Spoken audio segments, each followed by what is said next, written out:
About angle जो जितने भी अबाउट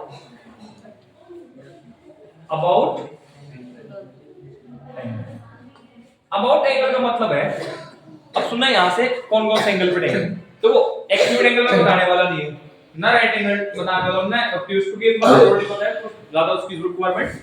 अबाउट एंगल के बारे में हम पढ़ेंगे थोड़ा सा। अब बेटा बात करते हैं एंगल हमेशा जब कभी भी बढ़ता है वो दो रे के बीच में बढ़ेगा, दो रे के, तो angle is made between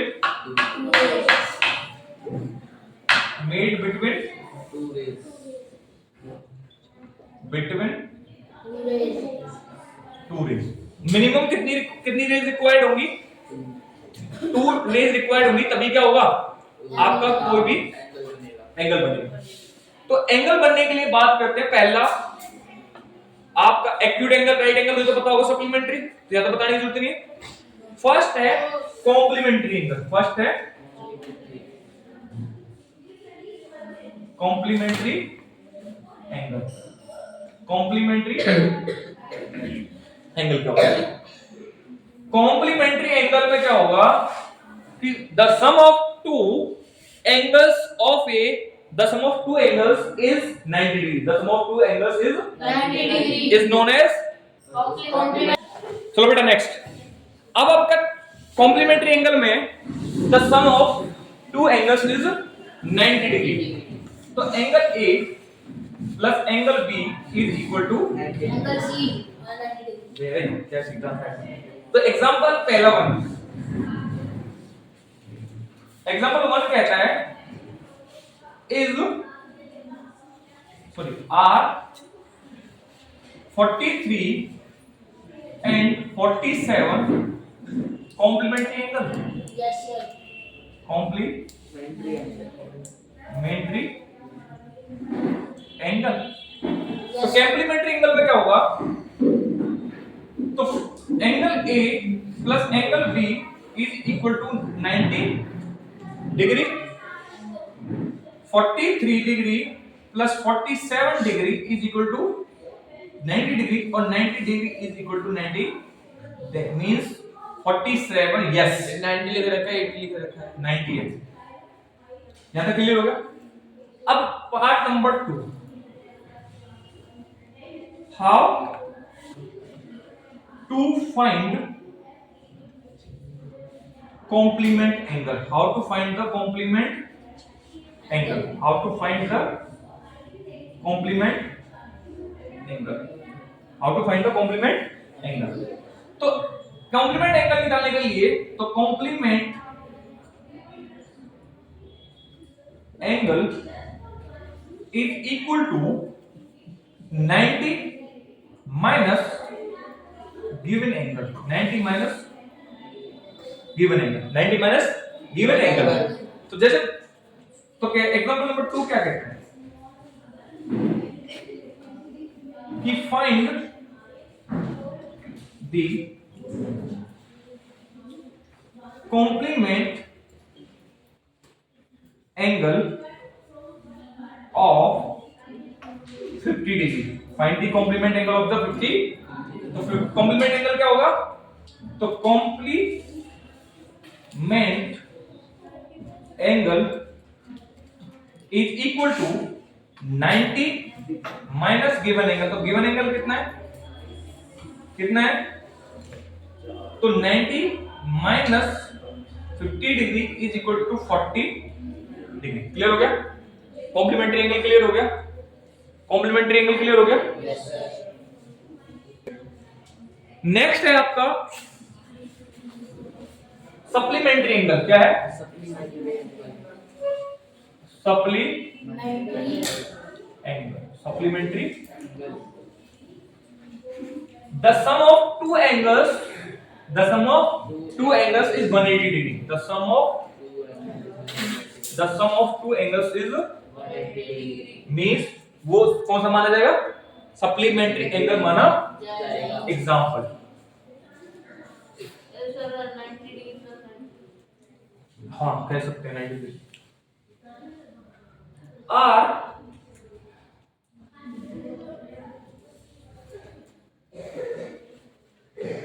95 degree and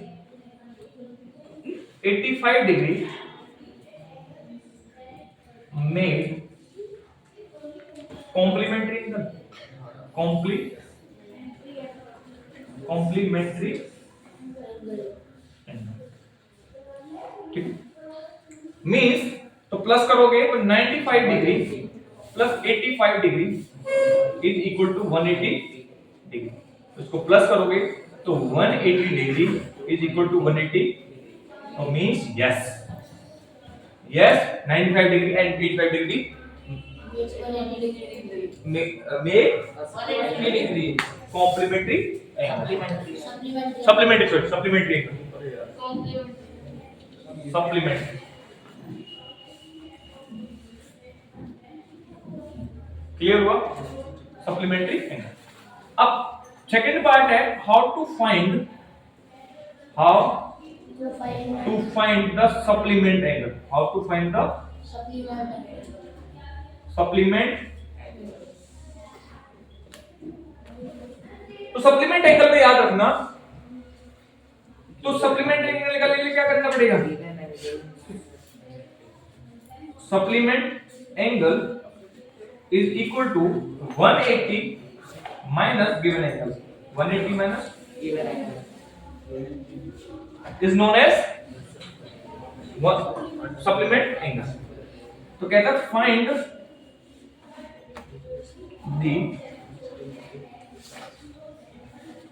supplement angle. Find the supplement angle of 110 degree. 110 degree. तो क्या करेंगे 180 minus 110 degree is equal to 70 degree. Supplement angle क्या हुआ? सप्लीमेंट एंगल क्या हुआ? 70 डिग्री। क्लियर हो गया? Yes, sir. या तो क्लियर है बिल्कुल? चलो सप्लीमेंट हो गया। अब नेक्स्ट पार्टीशन है इस एंगल का कि सप्लीमेंट एंगल हमने निकाल लिया।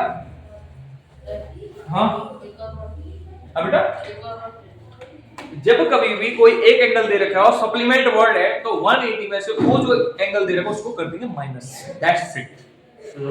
क्लियर है? कोई डाउट है किसी को एंगल के रिगार्डिंग? हाँ बोलो बेटा। No, sir. अच्छा बात करते हैं बेटा नेक्स्ट पार्टीशन। क्या बात करते हैं? About next partition. अब सुनना है कि बहुत छोटे छोटे पार्टीशन पर तुम्हारे एक बार में रिवीजन हो गया सारा। पहला यहां पे बात करते हैं फर्स्ट इंटरसेक्टिंग लाइंस। क्या है? Intersecting lines. Intersecting lines. Intersecting intersecting lines. Intersecting lines और जो समझना सब पार्टीशन रहेंगे। when two lines meet at a point, two lines meet at a point, two lines meet at a point is known as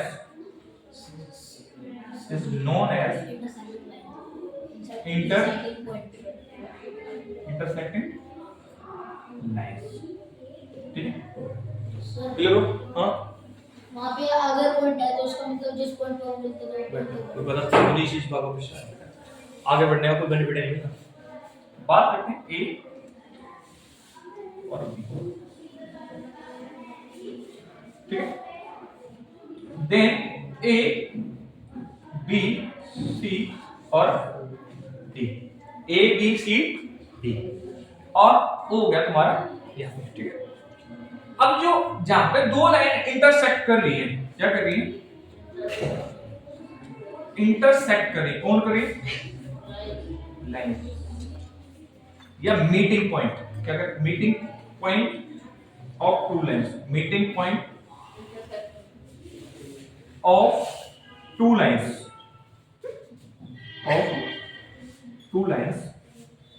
is known as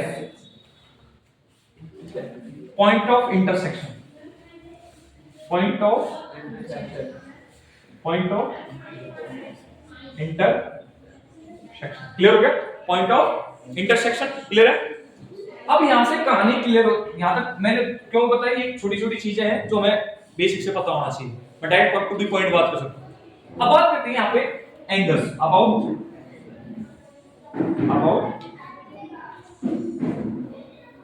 बेटा about angles की बात करें, जब भी दो लाइन इंटरसेक्ट करेंगे तो पहली बात तो वो इंटरसेक्टिंग लाइन बनी जाएंगी और वो एंगल्स क्रिएट करेंगे, फोर एंगल्स। क्या बनाएंगे? Four angles. क्या बनाएंगी? Four angles. हमेशा दो लाइन कभी भी एक दूसरे को काटती हैं, काटने पर क्या बनाएंगी? Four angles. Four angles. पहली बात क्लियर? जो वो फोर एंगल्स बनेंगे तो vertically opposite angles are vertically opposite angles are equal, equal. समझ में आ गया? मान के चलो इसको पहले मैंने 1 2 3 4, ठीक है? मान के चलो तो एंगल 1 किसके बराबर होगा? जो एंगल 1 होगा, वही एंगल 3 होगा, क्योंकि वर्टिकल जो एंगल 1 होगा वही एंगल, ठीक है? और जो एंगल 3 होगा वो एंगल, अच्छा ठीक है, जो एंगल 2 होगा वही एंगल 4 होगा, क्योंकि सामने सामने, और जो एंगल 4 होगा वो एंगल, लेट्स एग्जांपल ले लिया कि ये 55 डिग्री है, देन फाइंड एंगल 3, तो एंगल 3 कितने होगा? 55 डिग्री, ठीक है? अगर एंगल 4 35 डिग्री का है, एंगल 4, तो एंगल 2 कितने होगा? 35. बात समझ आ गया? क्लियर हो गया? किसी को डाउट रह गया? बता। सर वहाँ पे when two lines must meet at a point is known as intersecting line. तो सर यहाँ पे तो intersecting point होना चाहिए ना? तो इंटरसेक्टिंग जहां मीटिंग पॉइंट लिख तो दिया, मीटिंग पॉइंट सर जो ऊपर डेफिनेशन है, हां वहाँ पे आपने पॉइंट की बात करी है ऊपर, और नीचे आपने लाइन लिखा है intersecting line. Meet at a point, मैंने लाइन का अलग से, वो तो लाइन इंटरसेक्टिंग लाइन हो गई, मैंने पॉइंट के बारे में अलग से डिफाइन करा ना, meeting point of two lines is known as a point of intersection, अलग से डिफाइन करा ये वर्ड डाल के। चलो भाई क्लियर हो गया? यहां तक क्लियर हो गया? अब बच्चों यहां से एक बात क्लियर होती है, यहां से क्या बात क्लियर होती है कि हमें about linear pair angles, linear pair when two or more than two angles are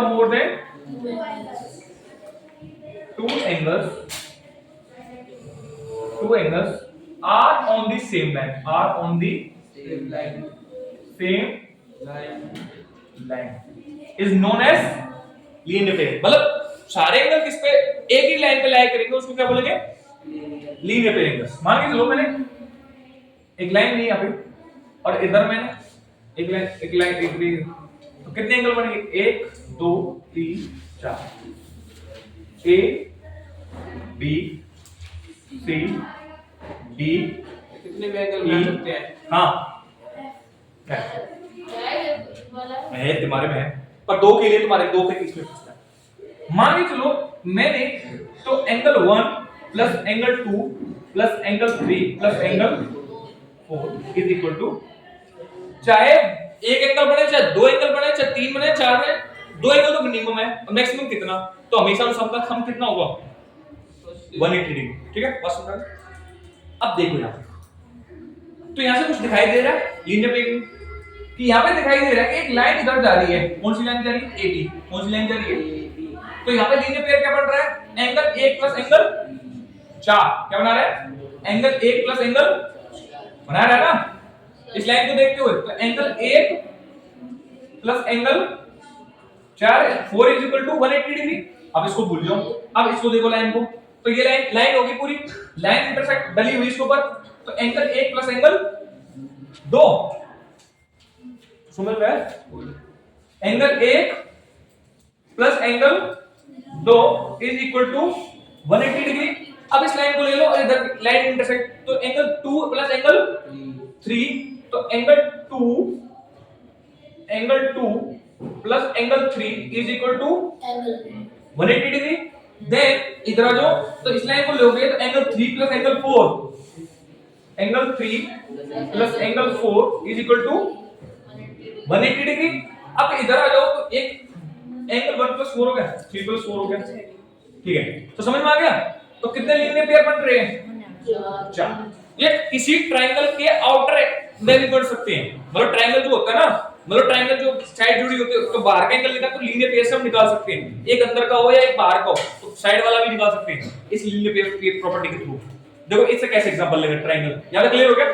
अब सुनना, अभी हमने एक्स ट्रायंगल प्रॉपर्टी पढ़ी थी, मान के चलो मैंने ये x डिग्री निकालना है, क्या निकालना है, x डिग्री एंगल निकालना है। तो x डिग्री निकालने के लिए a b और c, मान के मुझे x डिग्री निकालना है, तो x डिग्री निकालने के लिए मुझे ये 135 डिग्री पता है, क्या पता है, 135 डिग्री मुझे मालूम है, और मुझे ये पता है कि ये 70 डिग्री है, ये 70 डिग्री है, और मुझे एंगल, अब मुझे x निकालना है, क्या निकालना है, x दो तरीके से निकलेगा, क्या निकलेगा, दो तरीके इसको करने के, या तो एक्सटीरियर एंगल प्रॉपर्टी लगा दो, फिर exterior angle property then angle sum property, या इसमें यहां पे एक चीज दिखाई दे रही है, दिखाई दे रहा है कुछ, एक लाइन है पूरी, और इसमें क्या दिखाई दे रही है, दिखाई दे रही है, क्या, कौन सा एंगल बन रहा है, कौन सा एंगल बन रहा है तरुण, कौन सा बन रहा है, देखो पहले मेथड नंबर 1 क्या देखना है, मेथड 1 कहता है कि या तो मैं लीनियर एंगल प्रॉपर्टी लगा दूं by linear pair angle property, तो बेटा इसमें क्या होगा कि मैंने इसको angle 135 plus x degree is equal to 180 degree, अब x is equal to 180 degree minus 135 degree, then x is equal to 5 then 45 degree, कितना, तो x की वैल्यू कितनी आई, अब देखो ये लीनियर पेयर पे लगा दे, चाहो तो लगा सकते हो तुम्हारी। अब देखो मेथड नंबर 2 क्या कहता है, मेथड 2 कहता है कि पहले मैं क्या करूं, एक्सटीरियर एंगल प्रॉपर्टी निकालूं बाय पहला बाय एक्सटीरियर एंगल प्रॉपर्टी, ये लिखना पड़ेगा बेटा। तो एंगल एक्सटीरियर एंगल प्रॉपर्टी क्या कहती है कि 135 है, तो मैंने अभी थोड़ी देर पहले बताया था कि angle A plus angle C बराबर होंगे किसके, 135 पे, 135 लिख दिया, मतलब the sum of two interior opposite angles is equal to exterior angle. तो एंगल A मुझे पता कितना है, हाँ 70, कितना है 70 प्लस एंगल C मुझे नहीं पता, ये निकालना है, तो 135, then angle C is equal to 135 degree minus 70 degree, तो angle C is equal to 65 degree, कितना, तो एंगल C कितना आ गया 65 डिग्री, यहां ले लिया। अब इसके बाद क्या लगा सकते हैं, एंगल सम प्रॉपर्टी पढ़ी है, एंगल सम प्रॉपर्टी मतलब the sum of angle sum property किसे कहते हैं, देखो angle sum property, angle sum property मतलब है कि तीनों एंगल का सम कितना है 180 डिग्री, कितना है 180 डिग्री, तीनों एंगल का सम कितना हो 180 डिग्री, उसको ट्रायंगल की एंगल सम प्रॉपर्टी कहते हैं, उसको क्या बोलते हैं एंगल सम। अगर तुम्हें ये 65 डिग्री पता लग गया, ये 70, तो एंगल सम, तो तुम्हें एंगल A पता कितना है 70, B मुझे पता नहीं, B मतलब x निकालना है, C कितना है 65 degree then is equal to 180 degree. तो angle B plus 135 degree is equal to 180 degree. Then angle B is equal to 180 minus 135 degree. तो angle B is equal to 45। देखो मेथड नंबर 1 में भी same आ रहा है और मेथड नंबर 2 में भी सेम आ रहा है। क्लियर हो गया? क्लियर है? कोई डाउट रह गया था? अरे मान के चलो यहाँ पे क्वेश्चन और आ जाता, या तो क्लियर बिल्कुल है? हाँ पूरा कर लो। अभी यहाँ पे ये क्वेश्चन और आ जाता, देखो क्वेश्चन कैसे पूछा जाता कि भाई क्वेश्चन कैसे पूछा जाता? क्वेश्चन पूछा जाता कि भाई आप निकालो वर्टिकली अपोजिट एंगल्स के थ्रू। क्या जाते हैं? वर्टिकली अपोजिट एंगल्स के थ्रू आपको वो निकालना था। अब देखना एक क्वेश्चन देखना, एग्जांपल नंबर 2। बड़ी क्वेश्चन, मान के चलो मुझे x y और z, x y z, ये मेरा 85 डिग्री है। कुछ याद आया क्वेश्चन? सौरभ याद आया? ठीक है, तो 85 डिग्री हो गया। अब मुझे केवल एंगल z दे रखा है। एंगल z क्या कर रखा है? मुझे दे रखा है वो है मेरा 30 डिग्री। कितना है? ये 30 डिग्री मुझे दे रखा है। और मुझे x और y मुझे, अब पहली प्रॉपर्टी दिखाई दे रही है कि पहले कुछ ऐसा बना हुआ है, तो मतलब कौन सी प्रॉपर्टी? By intersecting line. तो वर्टिकली अपोजिट एंगल प्रॉपर्टी कह सकते हैं। क्या कहते हैं? Bye vertically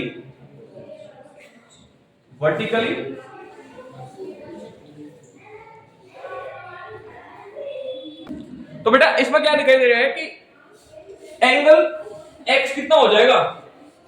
bye vertically opposite angles. तो बाय वर्टिकली अपोजिट एंगल की प्रॉपर्टी क्या होगा कि तो वर्टिकली अपोजिट एंगल क्या होगा? तो angle x is equal to 85 degree.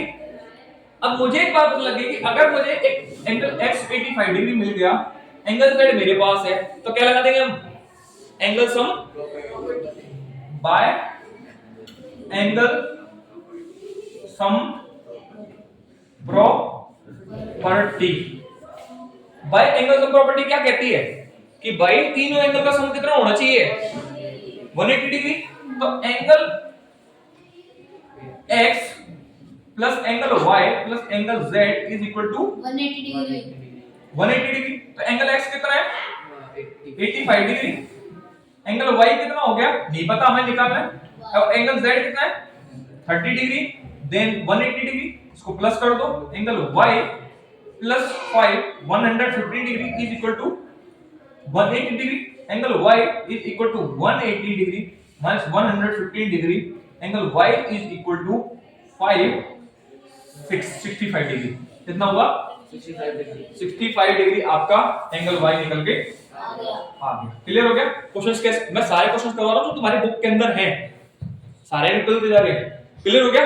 जैसे जैसे क्वेश्चन में जहां डाउट होते जा रहे हैं वो क्लियर होते जा रहे हैं बच्चों। अब यहाँ पे इसके बाद में क्या आता है? Linear pair. क्लियर होगा? लीनियर पेयर को इंप्लीमेंट कैसे करेंगे? ट्रायंगल के अंदर वो पता लग गई। हम उसके अंदर क्या चीजें थी वो क्लियर हो गया? या तो बिल्कुल क्लियर है? किसी बच्चों को डाउट रह गया?